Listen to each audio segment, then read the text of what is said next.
এই চাপা খোলা হচ্ছে মোবিল ফিল্টার খোলার জন্য এই খোলা হচ্ছে, এমন করে খুলতে হবে Mobil filter.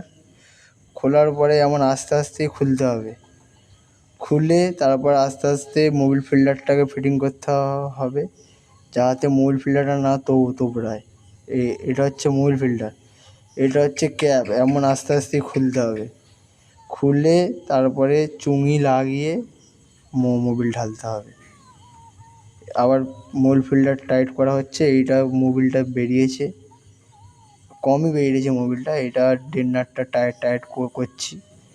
Dead nut tight করার পর তারপর মোবিলটা ঢালবো, আগে চেক করে নেবো তারপরে ঢালবো। চুঙিটা ফিটিং করা হচ্ছে, হয়ে এতে মোবিল ঢালা হবে 2 লিটার। 2 লিটার মোবিল ঢেলে দেবো। ঢালা হয়ে যাওয়ার পরে গাড়িটা টাইট করে ক্যাপটা লাগিয়ে স্টার্ট করবো গাড়িটা। দেখো বন্ধুরা, এমন করে আস্তে আস্তেই করতে হবে। দেখো